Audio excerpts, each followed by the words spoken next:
Les habla Rafael Arraiz Luca y esto es Venezolanos, un programa sobre el país y su historia. Hoy comenzamos una serie de historia de la ganadería en Venezuela. Esta serie nos tomará varios programas por lo complejo y lo extenso de lo que significa esta historia de la ganadería en Venezuela, que comienza apenas llegan los primeros españoles a nuestro territorio y se extiende hasta nuestros días.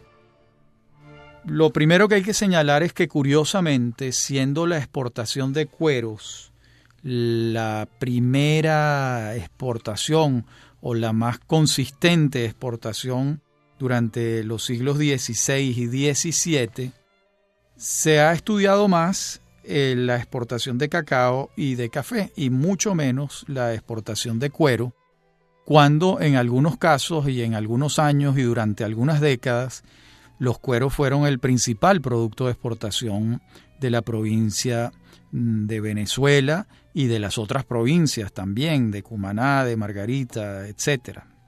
Esto lo señalo porque así nos lo demuestra el maestro Eduardo Arcila Farías en su libro extraordinario Economía Colonial de Venezuela.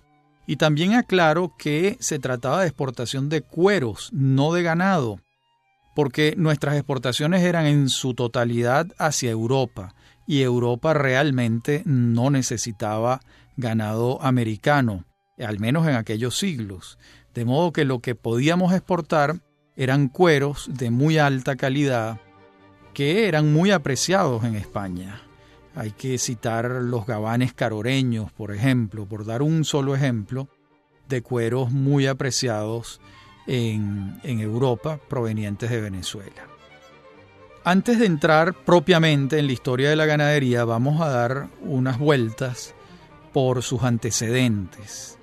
Hay un libro extraordinario publicado en años recientes del geohistoriador Jared Diamond que se titula Armas, Gérmenes y Acero. Es un libro del año 2004, premio Pulitzer en los Estados Unidos.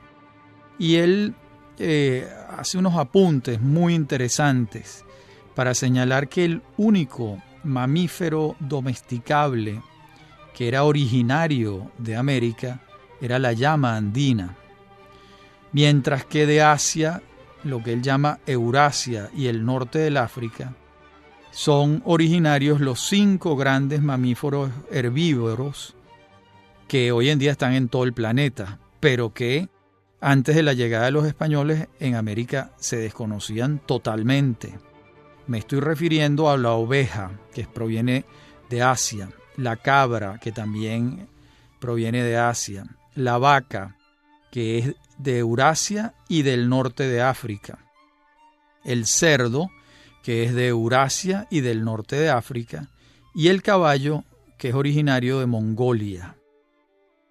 Por otra parte, los que él llama también 9 mamíferos domesticados menores tampoco habían en América, salvo el que ya señalamos, la llama. Me estoy refiriendo al dromedario, al camello, al asno, al reno, al búfalo acuático, al yak, a la vaca de Bali y al mitán. Todos ellos originarios de Asia, norte de África, Eurasia, Tíbet, India y Birmania, y como dijimos, la llama andina y la alpaca, que son los únicos mamíferos domesticables originarios de América. Este es un dato de oro muy importante para entender el desarrollo de Eurasia y el desarrollo de América.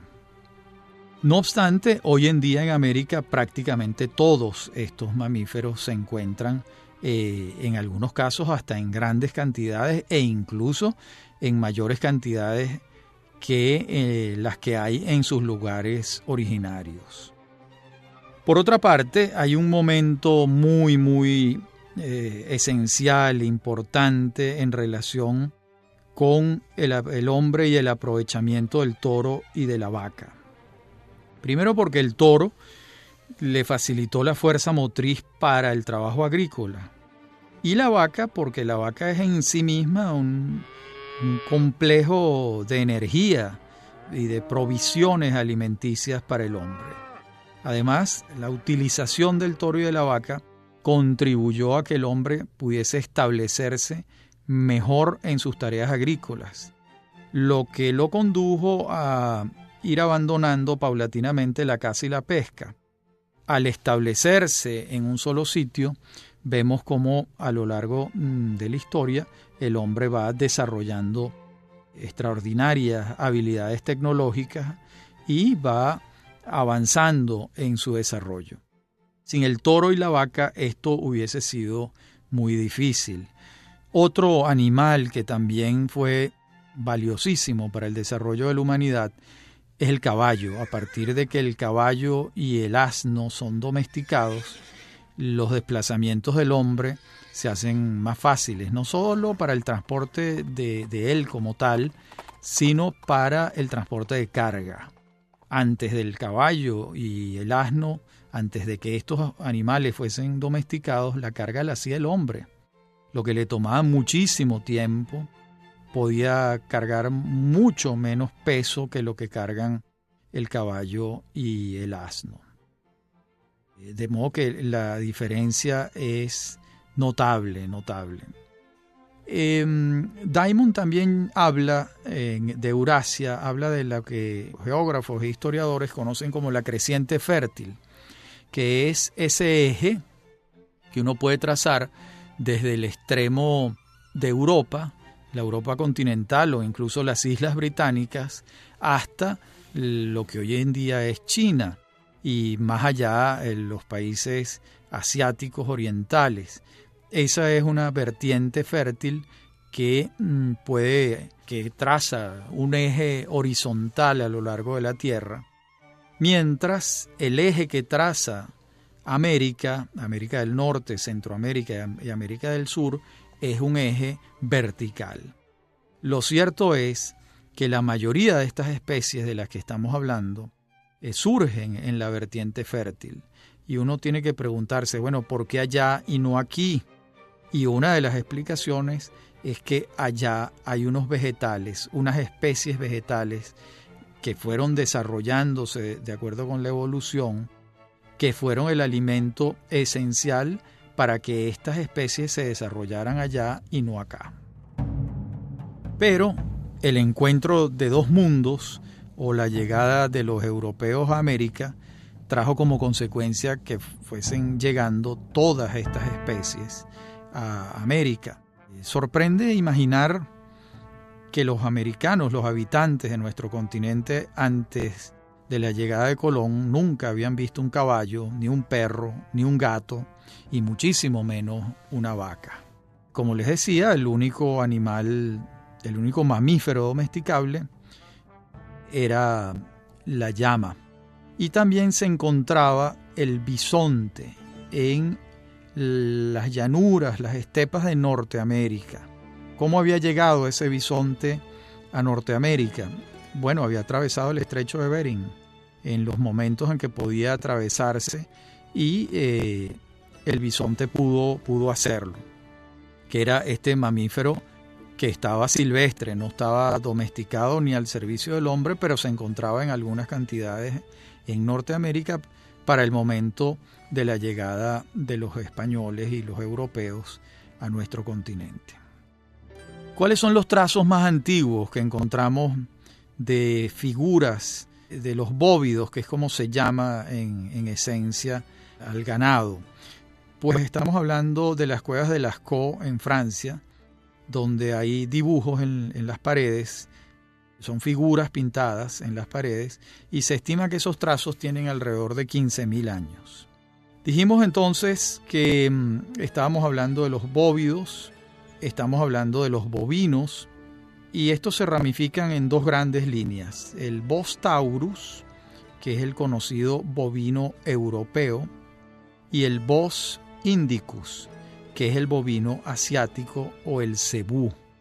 De la combinatoria de estas dos ramas del Bos taurus y el Bos indicus se desprenden muchas otras razas de ganado vacuno. El que nos llega a nosotros primero es el Bos taurus, porque es el bovino europeo el que nosotros vamos a recibir en los primeros barcos de los españoles. Ya explicaremos cómo fue ese proceso en su momento. Va a ser ese Bos taurus entonces el primero que se ha traído a América. Muchos años después, siglos después, se trae el Bos indicus. Cuando digo siglos, estamos hablando del siglo XX, que es cuando se introduce el Bos indicus en América. Cuando hablamos del ganado criollo, que decimos, no, ese es ganado criollo, de lo que estamos hablando es el del Bos taurus europeo, que llegó al principio de la conquista y la colonización, y que viene siendo ese ganado criollo descendiente de esos primeros ejemplares de Bos taurus que viajaron con los españoles. Ahora, lo siguiente es preguntarnos cómo era ese Bos taurus que trajeron los españoles. La verdad es que no era el mejor de Europa, provenía de África y del Medio Oriente, y muy particularmente de los 700 años de colonización musulmana del sur de la península ibérica. ¿Esto qué quiere decir? Que no había experimentado los procesos de mejoramiento, los cruces, que para el momento de la conquista y colonización ya habían tenido lugar los primeros cruces en Inglaterra. Y se estaba mejorando enormemente la raza.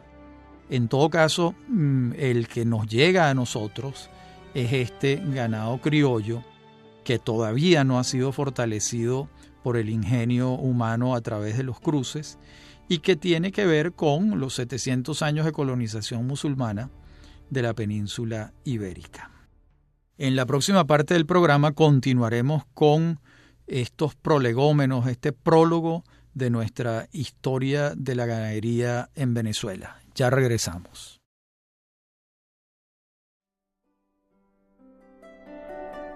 Decíamos en la parte anterior del programa que el ganado que conocemos como ganado criollo es el ganado europeo que traen los españoles, y en particular ese ganado europeo aclimatado en el sur de la península ibérica, que ha recibido influencias del ganado de África, del norte de África y del Medio Oriente, sin la menor duda. En Inglaterra, hacia 1778, es cuando se avanza ya muy notablemente en la definición de las razas, siguiendo el camino que había trazado Charles Darwin en El origen de las especies, que es un libro esencial para esto, y George Mendel y sus leyes en 1865. Esa primera raza que establece en Inglaterra va a ser el Shorthorn, una raza muy muy conocida, pero que llegará a Venezuela muchos años después. El ganado que traen los españoles se conforma con base en 3 troncos raciales que se dan en España. El tronco turdetano, formado por las razas retinta, berrenda y rubia gallega. El tronco ibérico, que es el que comprende a los toros de Lidia y que fue muy escaso en el territorio venezolano. Y el tronco cantábrico, que es de procedencia, por supuesto, europea, pero con influencia africana, al igual que el turdetano. Se estima que la ganadería criolla americana inicial estuvo muy influenciada por la raza rubia gallega, aunque también influyó la raza cacereña, que es considerada la más antigua de España y provenía de África. Las razas tudanca y murciana también influyeron en los cruces iniciales. Todo esto es verdaderamente asombroso, imaginar que el ganado criollo que hoy vemos pastar, si no ha tenido cruces, pues proviene de estos primeros ejemplares que llegan con los españoles. Pero hay que preguntarse, y eso lo responderemos luego, ¿a dónde llegan? Antes señalemos que a lo largo de estos 5 siglos, pues el crecimiento de estos mamíferos domesticables en América ha sido pero extraordinariamente grande. démonos cuenta que hace 500 años no pastaba ni un solo bovino en América, y ahora podemos señalar que alrededor del 37% del ganado del mundo está en América. Estamos hablando de alrededor de 1.350 millones de bovinos en el continente americano. Y de esos 1.350, en América del Sur, los países que mayor cantidad de ganado tienen son Brasil, la Argentina, Uruguay, Colombia y Venezuela. Recuerden ustedes que el ganado donde se da de manera más poderosa es en los llanos.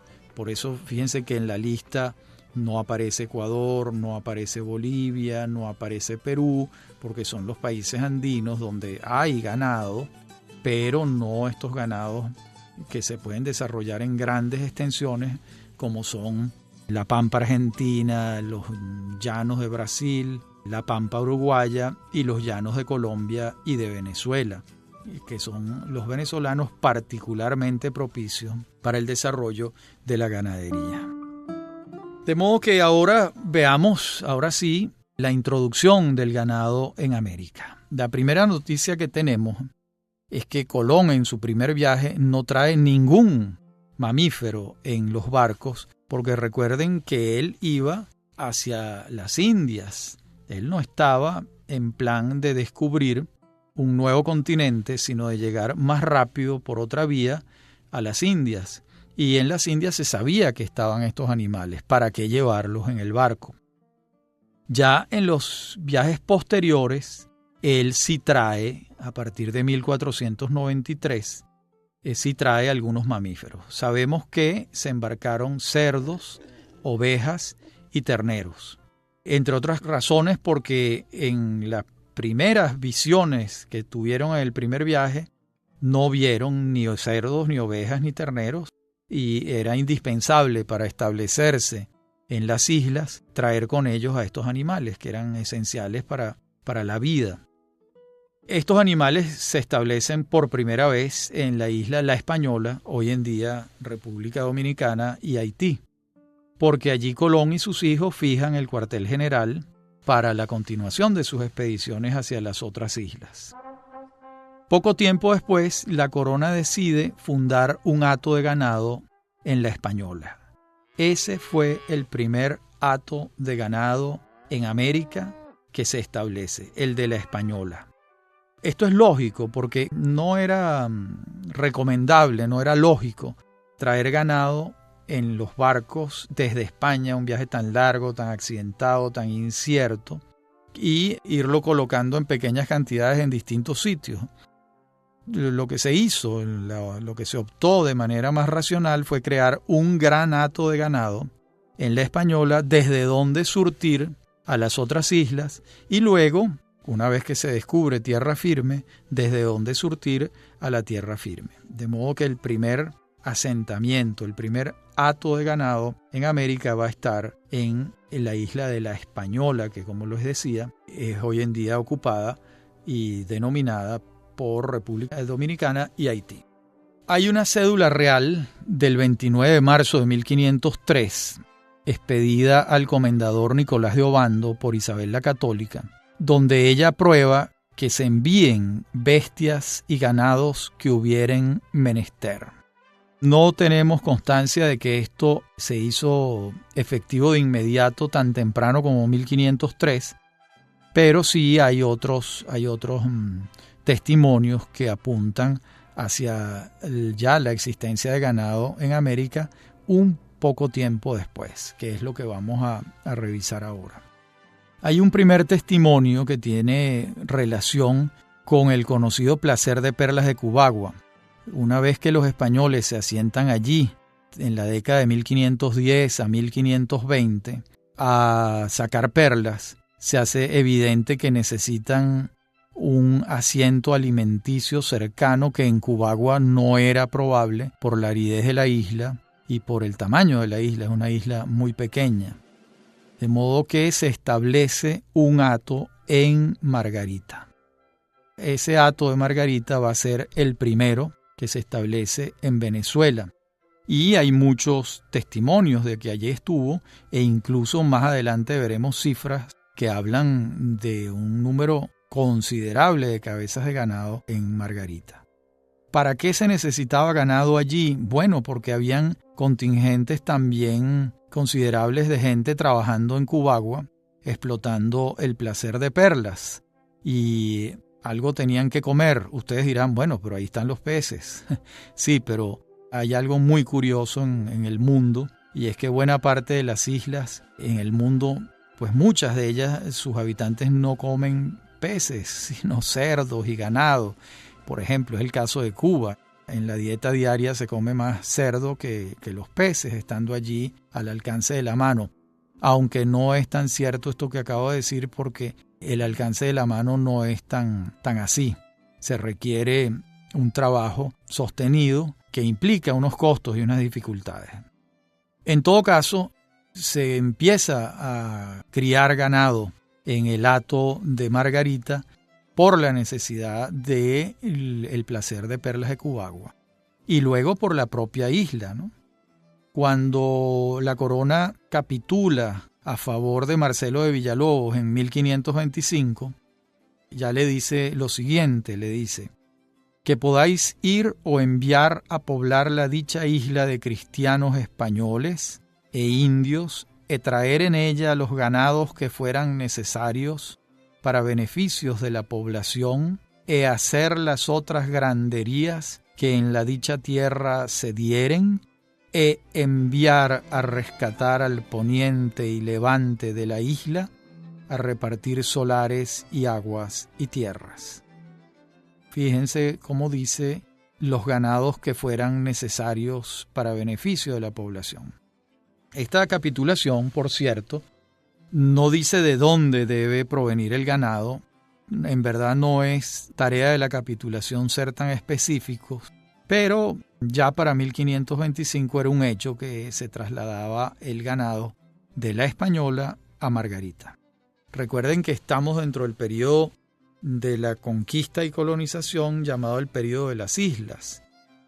Será después cuando comience con fuerza el periodo de la colonización de la tierra firme. Otro testimonio que tenemos es del poeta Juan de Castellanos, en su extraordinario libro Elegía de varones ilustres de Indias. Castellanos, que vive varios años en Cubagua, cuando Cubagua es destruida por el terremoto y el maremoto, eso que hoy en día llaman tsunami, se va a vivir a Tunja y a Villa de Leyva, y allá es donde va a permanecer el resto de su vida. Pero esos primeros años americanos de Juan de Castellanos van a ser en Cubagua, y buena parte de sus versos están dedicados a relacionar los hechos de Cubagua y de Margarita. Y él señala allí que Juan de Ampíes, o Juan de Ampies, como también se le dice, comercializaba ganado entre Curazao y Paraguaná, pocos años antes de haber tenido el encargo de fundar Coro, Santana de Coro, en 1527. Está este testimonio de Juan de Castellanos, pero suponemos que se trata de un contingente pequeño de ganado, porque no contamos con testimonios consistentes sobre un hato de ganado grande en tierras de Paraguaná, al menos en este tiempo de Juan de Castellanos y de 1527. En la próxima parte del programa continuaremos con la relación de estos hechos de los primeros años de la conquista y colonización de España en Venezuela, vinculados con la ganadería. Ya regresamos.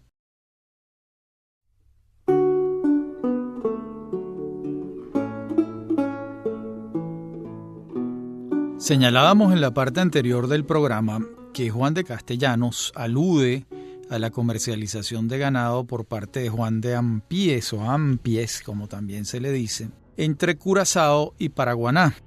Esto tenemos que entenderlo, a mi juicio, dentro de las relaciones amistosas que estableció Juan de Ampíes con el cacique Manaure, que fueron unas relaciones buenas, de acuerdo con los testimonios y las investigaciones históricas. Y el ganado ha debido formar parte de sus relaciones con él. Castellanos poetiza incluso estas relaciones hablando de la primera carrera de caballos que ocurrió en el continente americano. Claro, una carrera de caballos pues muy rudimentaria y muy lejos de lo que son las carreras de caballo hoy en día. Dice Castellanos: demás la mujer, hijas e hijos bautizaron todos los vasallos que tenían por granjas y cortijos. Corrieron españoles los caballos por más solemnizar los regocijos. El don Martín holgaba de mirarlos, admirado suspenso y espantado de ver irracional tan bien mandado. Don Martín es la manera como los españoles llamaban al cacique Manaure. Manaure les resultaba un vocablo incomprensible y se lo cambiaron, lo llamaban Don Martín. Han debido ser estos caballos de origen berberisco, es decir, moros, africanos, ya que, sin la menor duda, la ganadería caballar que vino a la América española en los barcos de los españoles era originaria de África. De modo que podemos afirmar entonces que habían llegado cabezas de ganado a Paraguaná, a Margarita, presumiblemente a Cumaná, antes de la llegada de los alemanes, de la casa Welser, que llegan a Coro en 1529. Eso puede afirmarse sin temor a equivocarse, y el tamaño del hato margariteño, pues muy pronto vamos a ver de qué magnitudes estamos hablando. Por otra parte, los años en que los Welser están en Venezuela, ejerciendo la capitulación firmada con la corona española, no hay testimonios de que se hayan dedicado a incrementar o a formar un hato en tierra continental, porque los Welser los gobernaba la urgencia de encontrar minas a toda velocidad.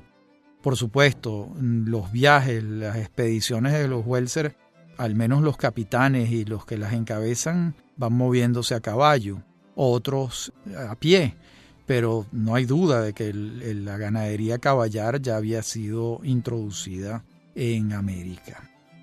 No podemos entonces afirmar que ese periodo que va de 1528 o 1529, pues el rey firma la capitulación en 1528, pero ellos llegan al año siguiente, y que concluye con la ejecución de Felipe von Hutten y Bartolomé Welser en 1545, no podemos afirmar que esos 17 años en que los alemanes gobiernan a Venezuela se incremente la ganadería. Por el contrario, sí vamos a verlo cuando Juan de Carvajal funde el Tocuyo en 1545. La crónica del momento de la fundación del Tocuyo, que va a ser, como ustedes saben, la ciudad epicéntrica. Desde allí van a salir muchas expediciones a fundar otras ciudades venezolanas. Cuando se establece Juan de Carvajal, se lee lo siguiente: 80 hombres, 12 mujeres, 60 yeguas, 150 caballos, 80 vacas, 200 ovejas, 50 cabras, algunos asnos y puercos, un par de vacas de carga y 6 bestias. Provenía de Coro y estaba buscando un lugar propicio para fundar ciudad. Y allí es cuando funda Nuestra Señora de la Pura y Limpia Concepción del Tocuyo. Pues sí, bellísimo nombre para la ciudad epicéntrica. Haciendo una recapitulación de lo que hemos visto hasta ahora, podemos entonces señalar que primero Rodrigo de Bastidas introduce ganado en Santa Marta en 1525, los hermanos Heredia introducen ganado en Cartagena en 1533 y Pedro de Lugo introduce ganado en La Guajira en 1542. Presumimos que todo este ganado proviene del hato de la Española, como es lógico pensar.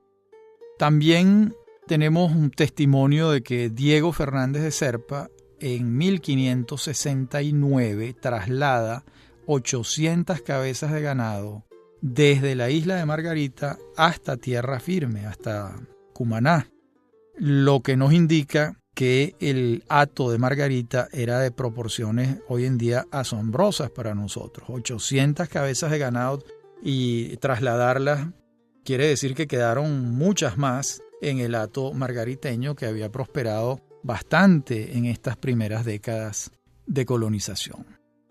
Por otro lado, hay constancia de que el capitán Francisco Ruiz fue comisionado para llevar ganado desde Margarita hasta Tunja. Esto ocurre en 1558 y el viaje le toma 2 años. Germán Arciniegas lo relata el viaje, el estupendo escritor e historiador colombiano, y les voy a leer un párrafo muy elocuente sobre esta aventura de Francisco Ruiz, trasladando ganado de Margarita hasta Tunja, es decir, desde el nivel del mar hasta cerca de los 3.000 metros de altura.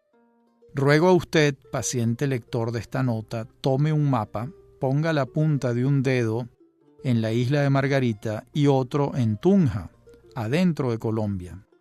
El capitán Francisco Ruiz fue comisionado para que con gente de a pie y a caballo descubriese un camino desde las islas de Margarita y Cubagua hasta el nuevo reino de Granada, a fin de llevar ganados vacunos, mulas y caballos que hacían mucha falta después de la conquista, y hasta entonces se transportaban con mucha dificultad por el río Magdalena. Salió Ruiz con 60 hombres y 80 caballos. Se comieron muchos caballos de los que traían. Por fin llegaron a Tunja, pobres y enfermos. Bueno, hay otro testimonio también del ganado margariteño que nos lo ofrece la aventura delirante del tirano Aguirre, o Lope de Aguirre, que era como se llamaba. Lope de Aguirre desembarca en la isla en 1561, en la playa que hoy en día se conoce, la playa del Tirano. Se llama así porque ahí desembarcó él. Y hay constancia de que cargó navíos de ganado y otros animales antes de seguir rumbo a tierra firme en la continuación de su peripecia. Él pasa de Margarita a Borburata. Borburata es un puerto cercano a Puerto Cabello que en el periodo colonial fue muy importante y hoy en día prácticamente no existe. De modo que también tenemos ese testimonio del ganado margariteño en la aventura aguirreana.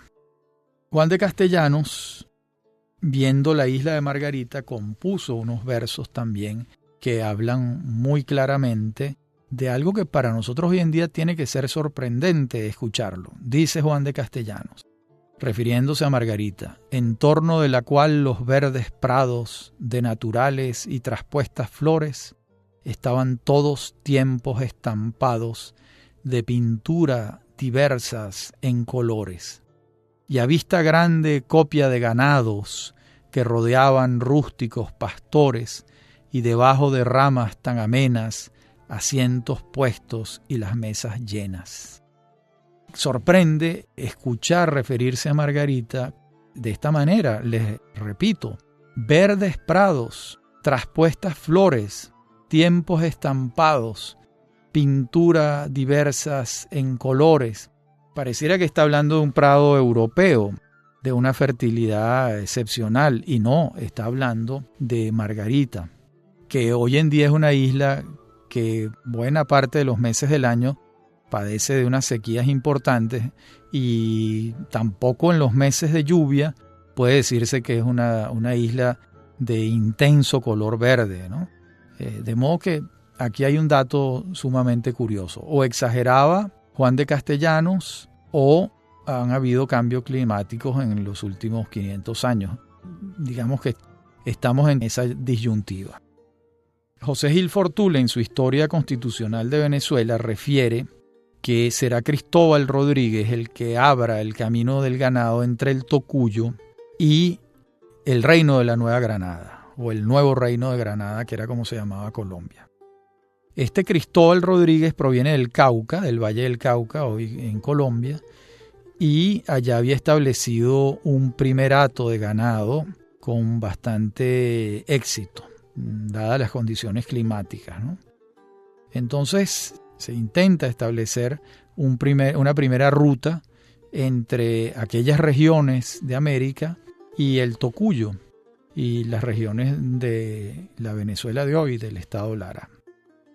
Hay constancia de que Alonso Pérez de Tolosa también parte del Tocuyo hacia Nueva Granada, buscando un camino por la vía de los Andes que lo lleve hacia Bogotá.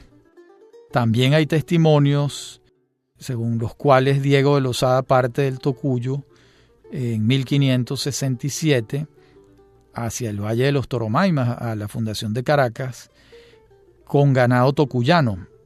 Ese ganado incluía 4.000 carneros, muchos cerdos y muchos animales, porque la expedición no se sabía cuánto tiempo iba a tomar, y al establecerse en el valle, pues se necesitaban estos animales para el sustento. En la última parte del programa continuaremos con nuestra relación de estos primeros testimonios del ganado en tierra venezolana, tanto insular como continental. Ya regresamos.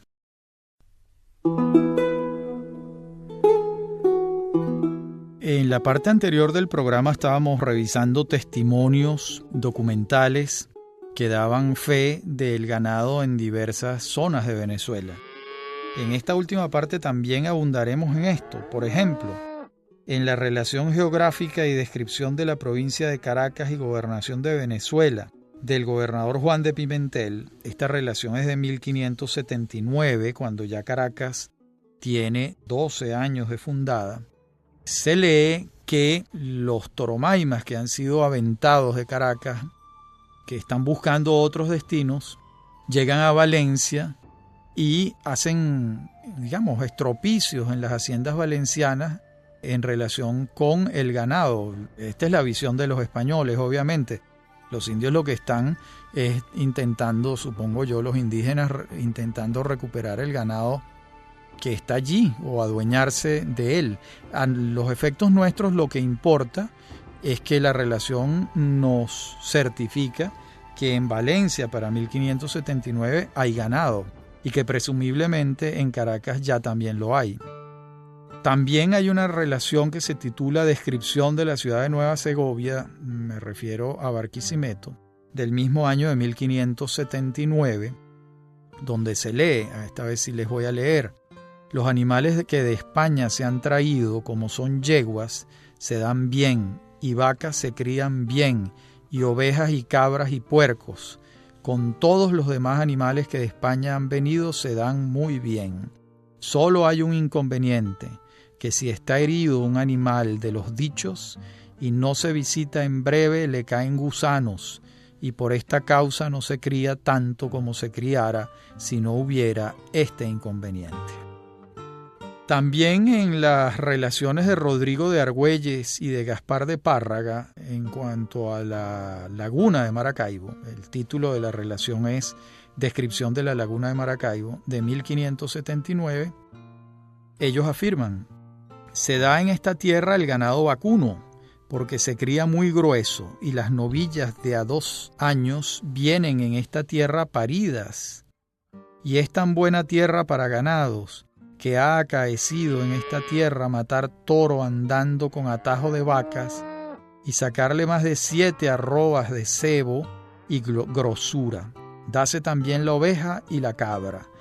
Críase el ganado cabruno y ovejuno, que todo es cebo. Bueno, 1579 ya se estaba anticipando lo que ha sido historia y permanencia en relación con las bondades de las tierras alrededor del lago de Maracaibo para la cría de ganado. Son tierras muy propicias. También contamos con una descripción de la ciudad del Tocuyo y de todos los lugares de su término y jurisdicción de Juan Cataño, fechada en 1579. Allí podemos leer en relación con el Tocuyo y con la ganadería, que es lo que nos interesa. El trato y contratación principal de esta tierra es criar ganados mayores y menores y labranzas de conucos de maíz, yuca o cañas, y algún azúcar y algodón que se hace hilar, y hilado se hace lienzo con que se trata, y con trata sustentan los vecinos de comprar las cosas de España. Para finales del siglo XVI, es decir, el año 1599, contamos con varios registros de las exportaciones. Hay un libro común y general de la tesorería que registra las exportaciones entre 1563 y 1592, citado por Eduardo Arcila Farías en el libro que antes mencionamos, su extraordinaria historia económica colonial de Venezuela. Que allí se lee, por ejemplo, zarzaparrilla, guayacán, bizcocho, harina, queso, cocuiza, cebo, cueros, lienzo, manteca, riendas de caballo, asientos de sillas. Y en esta lista, que no les he dado las cifras porque no sería demasiado explicativo, pues les adelanto que las cifras de cuero son de las más altas. Después tenemos en los registros de exportación del año siguiente que muchos de estos rubros caen, otros suben. Esto también tiene que ver con la situación geopolítica europea. Recordemos que la guerra entre España e Inglaterra produjo que muchas de las exportaciones de América hacia España se dificultasen mucho, porque era una guerra que dificultaba el tránsito naval, la navegación, y las exportaciones se resintieron. Ya para los primeros años de 1600 vamos a ver que el tabaco pasa a ser el principal producto de exportación, seguido de la harina y los cueros.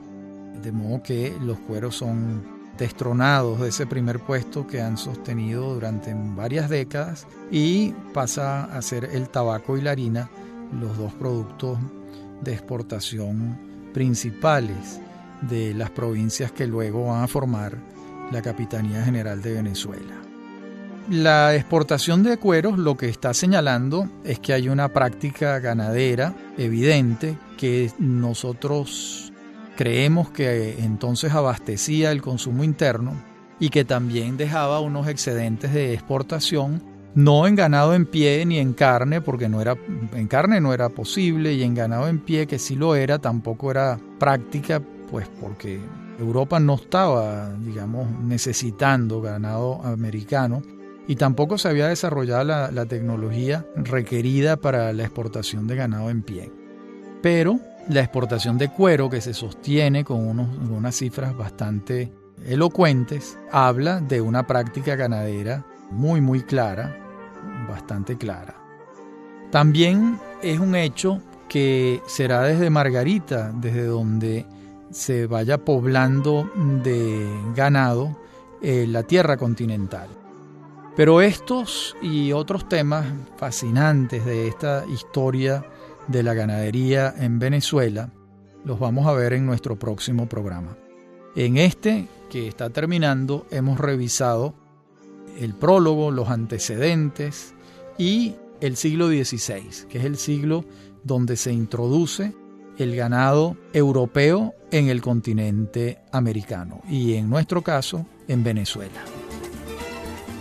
Habló para ustedes Rafael Arraiz Luca, y esto es Venezolanos, un programa sobre el país y su historia. Me acompaña en la producción Mary Sosa, en la dirección técnica Víctor Hugo Rodríguez y Fernando Camacho, y me consiguen a través de mi correo electrónico rafaelarraiz@hotmail.com, a través de Facebook y de Twitter. Ha sido un gusto hablar para ustedes. Hasta nuestro próximo encuentro.